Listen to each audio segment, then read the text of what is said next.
the city Omelas, bright towered by the sea. The rigging of the boats in harbour sparkled with flags. In the streets between houses with red roofs and painted walls, between old moss-grown gardens and under avenues of trees, past great parks and public buildings, processions moved.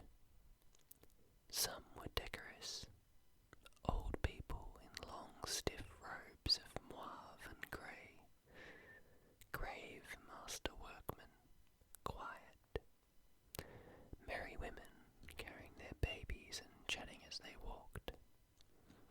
In other streets the music beat faster, a shimmering of gong and tambourine, and the people went dancing.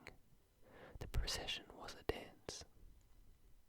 Children dodged in and out, their high calls rising like the swallows, crossing flights over the music and the singing. All the processions wound towards the north side of the city, where on the great water meadow called the green fields, boys and girls naked in the bright air, with mud-stained feet and ankles and long lithe arms, exercised their restive horses before the race. The horses wore no gear at all but a halter without bit. Their manes were braided with streamers of silver, gold and green. They flared their nostrils and pranced and boasted to one another. They were vastly excited, the horse being the only animal who has adopted our ceremonies as his own. Far off to the north and the west, the mountains stood up half encircling Omelas on her bay. The air of morning was so clear that the snow still crowning the 18 peaks burned with white gold fire across the miles of sunlit air under the dark blue of the sky. There was just enough wind to make the banners that marked the race course snap and flutter now and then. In the silence of the broad green meadows, one could hear the music winding through the city streets, farther and nearer and ever approaching, a cheerful faint sweetness of the air that from time to time trembled and gathered together and broke out into the great joyous clanging of the bells. Joyous. How is one to tell about joy? How describe the citizens of Omelas? They were not simple folk, you see, though they were happy. But we do not say the words of cheer much anymore. All smiles have become archaic. Given a description such as this, one tends to make certain assumptions. Given a description such as this, one tends to look next for the king, mounted on a splendid stallion and surrounded by his noble knights, or perhaps in a golden litter, borne by great muscled slaves. But there was no king. They did not use swords or keep slaves. They were not barbarians. I do not know the rules and laws of their society, but I suspect that they were singularly few. As they did without monarchy and slavery, so they also got on without the stock exchange, the advertisement, the secret police, and the bomb. Yet I repeat that these were not simple folk, not dulcet shepherds, noble savages, bland utopians. They were not less complex than us. The trouble is that we have a bad habit, encouraged by pedants and sophisticates, of considering happiness as something rather stupid. Only pain is intellectual, only evil interesting. This is the treason of the artist, a refusal to admit the banality of evil and the terrible boredom of pain. If you can't lick him, join 'em. If it hurts, repeat it. But to praise despair is to condemn delight. To embrace violence is to lose hold of everything else. We have almost lost hold. We can no longer describe a happy man, nor make any celebration of joy. How can I tell you about the people of Omelas? They were not naive and happy children, though their children were, in fact, happy. They were mature, intelligent, passionate adults whose lives were not wretched. Oh, miracle! But I wish I could describe it better. I wish I could convince you. Omelas sounds in my words like a city in a fairy tale, long ago and far away, once upon a time. Perhaps it would be best if you imagined it as your own fancy bits, assuming it will rise to the occasion. For certainly I cannot suit you all. For instance, how about technology? I think there would be no cars or helicopters in and above the streets. This follows from the fact that the people of Omelas are happy people. Happiness is based on a just discrimination of what is necessary, what is neither necessary nor destructive, and what is destructive. In the middle category, however, that of the unnecessary but undestructive, that of comfort, luxury, exuberance, etc. They could perfectly well have central heating, subway trains, washing machines, and all kinds of marvellous devices not yet invented here. Floating light sources, fuelless power, a cure for the common cold. Or they could have none of that. It doesn't matter. As you like it. I incline to think that people from towns up and down the coast have been coming into Omelas during the last days before the festival on very fast little trains and double-decker trams, and that the train station of Omelas is actually the handsomest building in town, though plainer than the magnificent farmers' market. But even granted trains, I fear that Omelas so far strikes you as goody-goody. Smiles, bells, parades, horses. Blah. If so, please add an orgy. If an orgy would help, don't hesitate. Let us not, however, have temples from which issue beautiful nude priests and priestesses, already half in ecstasy and ready to copulate with any man or woman, lover or stranger, who desires union with the deep Godhead of the blood, although that was my first idea. But really, it would be better not to have any temples in Omelas, at least not manned temples. Religion, yes. Clergy, no. Surely the beautiful nudes can just wander about, offering themselves like divine souffles to the hunger of the needy and the rapture of the flesh. Let them join the processions. Let tambourines be struck above the copulations, and the glory of desire be proclaimed upon the gongs, and, a not unimportant point, let the offspring of these delightful rituals be beloved and looked after by all. One thing I know there is none of in Omelas is guilt. But what else should there be? I thought at first there were no drugs, but that is puritanical. For those who like it, the faint, insistent sweetness of druze may perfume the ways of the city. Druze which first brings a great lightness and brilliance to the mind and limbs, and then after some hours a dreamy languor and wonderful visions at last of the very arcana and inmost secrets of the universe, as as well as exciting the pleasure of sex beyond all belief. And it is not habit-forming either. For more modest tastes, I think there ought to be beer. What else? What else belongs in the joyous city? The sense of victory, surely, the celebration of courage. But as we did without clergy, let us do without soldiers. The joy built upon successful slaughter is not the right kind of joy. It will not do. It is fearful and it is trivial. A boundless and generous contentment, a magnanimous triumph felt not against some outer enemy, but in communion with the finest and fairest in the souls of all men, everywhere, and the splendour of the world's summer.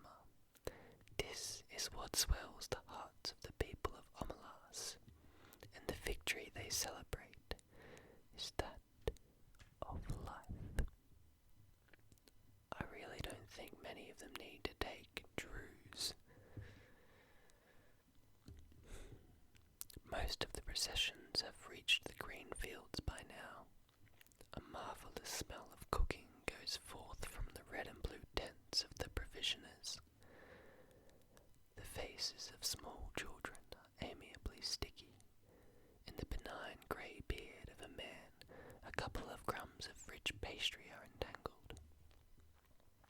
The youths and girls have mounted their horses and are beginning to group around the starting line of the course.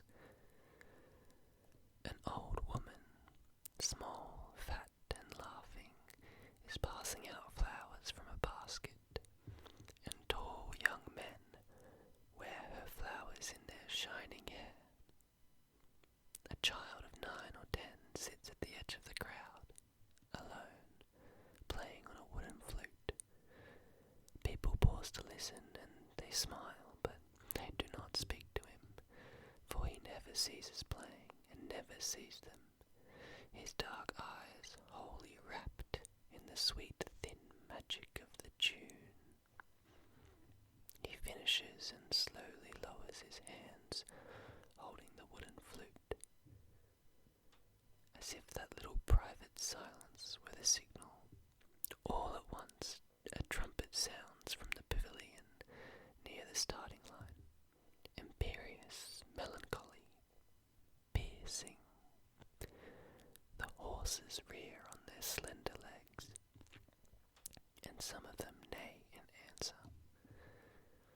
Sober-faced, the young riders stroke the beasts and soothe them, whispering, "Quiet, quiet, there, my beauty, my hope." They begin to form in rank along the starting line. The crowds along the racecourses are like a field of grass and flowers in the wind. The festival of summer has begun. Do you believe? Do you accept this festival, the city, the joy? No? Then let me describe one more thing. In a basement, under one of the beautiful public buildings of Omelas, or perhaps in the cellar of one of its spacious private homes, there is a room. It has one locked door and no window. A little light seeps in dustily between cracks in the boards, second hand from a cobwebbed window somewhere across the cellar.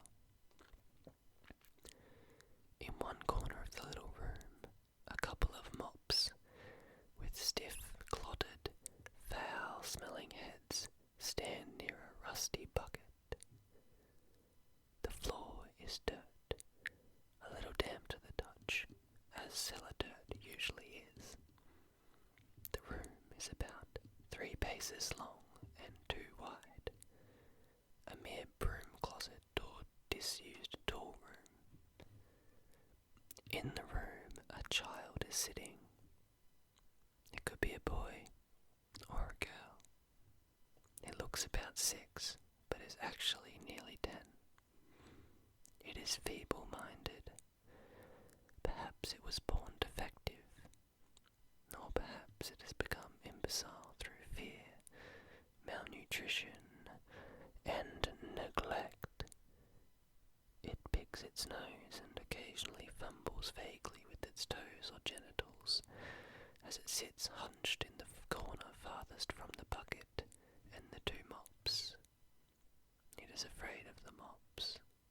It finds them horrible. It shuts its eyes, but it knows the mops are still standing there, and the door is locked, and nobody will come. The door is always locked, and nobody ever comes, except that sometimes the child has no understanding of time or interval. Sometimes the door rattles terribly and opens, and a person or several people are there. One of them may come in and kick the child to make it stand up. The others never come close, but peer in at it with frightened, disgusted eyes. The food bowl and the water jug are hastily filled. The door is locked, and the eyes disappear. The people at the door never say anything, but the child who has not always lived in the doorroom and can remember sunlight and its mother's voice sometimes speaks. "I will be good," it says. "Please, let me out. I will be good." They never answer. The child used to scream for help at night and cry a good deal, but now it only makes a kind of whining, and it speaks less and less often. It is so thin, there are no calves to its legs. Its belly protrudes. It lives on a half bowl of cornmeal and grease a day. It is naked.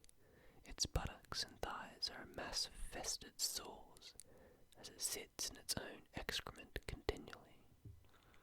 They all know it is there, all the people of Omelas. Some of them have even come to see it. Others are content merely to know it is there. They all know that it has to be there. Some of them understand why, and some do not. But they all understand that their happiness, the beauty of their city, the tenderness of their friendships, the health of their children, the wisdom of their scholars, the skill of their makers, even the abundance of their harvest and the kindly weathers of the skies, depend wholly on this child's abominable misery. This is usually explained to children when they are between 8 and 12, whenever they seem capable of understanding, and most of those who come to see the child are young people, though often enough an adult comes or comes back to see the child. No matter how well the matter has been explained to them, these young spectators are always shocked and sickened at the sight. They feel disgust, which they had thought themselves superior to. They feel anger, outrage, impotence, despite all the explanations. They would like to do something for the child, but there is nothing they can do. If the child were brought up into the sunlight out of that vile place, if it were cleaned and fed and comforted, that would be a good thing indeed. But if it were done, in that day and hour, all the prosperity and beauty and delight of Omelas would wither and be destroyed. Those are the terms. To exchange all the goodness and grace of every life in Omelas for that single small improvement. To throw away the happiness of thousands for the chance of the happiness of one. That would be to let guilt within the walls indeed. The terms are strict and absolute. There may not even be a kind word spoken to the child. Often the young people restless rage when they have seen the child and faced this terrible paradox. They may brood over it for weeks or years, but as time goes on, they begin to realize that even if the child could be released, it would not get much good of its freedom. A little vague pleasure of warmth and food, no doubt, but little more.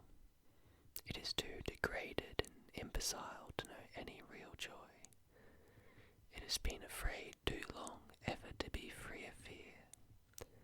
Its habits are too uncouth for it to respond to humane treatment. Indeed, after so long, it would probably be wretched without walls about it to protect it, and darkness for its eyes, and its own excrement to sit in. Their tears at the bitter injustice dry when they begin to perceive the terrible justice of reality, and to accept it. Yet it is their tears and anger, the trying of their generosity, and the acceptance of their helplessness, which are perhaps the true source of splendour of their lives.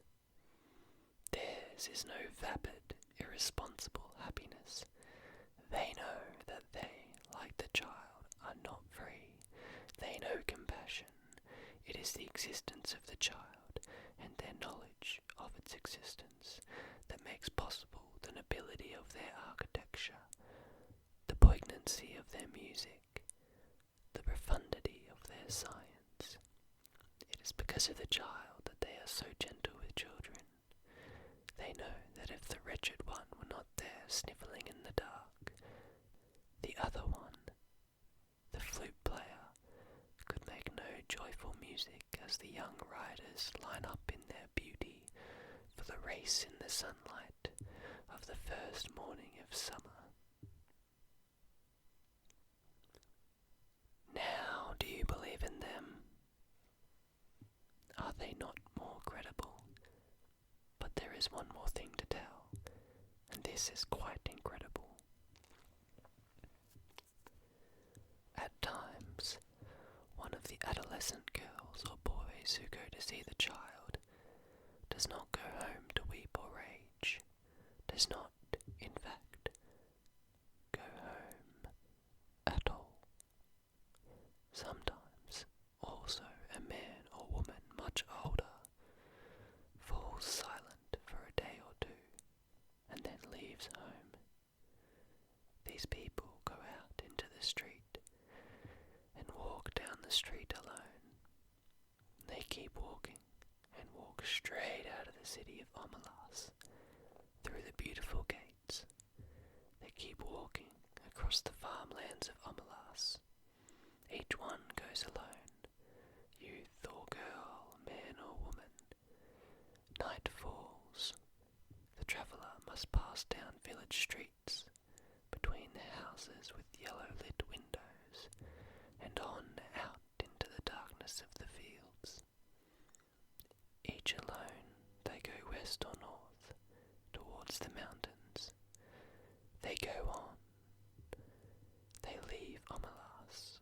They walk ahead into the darkness, and they do not come back. The place they go towards is a place even less imaginable to most of us than the city of happiness. I cannot describe it at all. It is possible that it does not exist, but they seem to know where they are going. The ones who walk away from Omelas.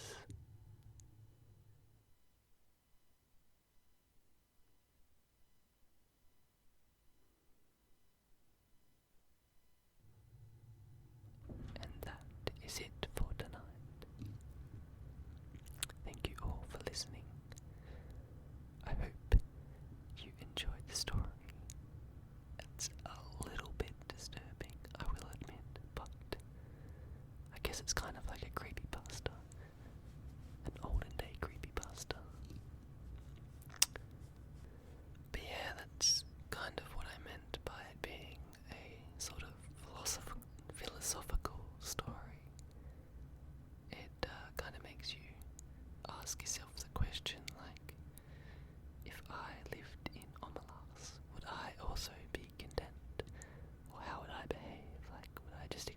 less than normal? Would I be one of those people who, like, freaks out and then after a while accepts it? Or would I just be, like, so traumatized from keeping it, like, wrapped up inside for so long that you kind of just snap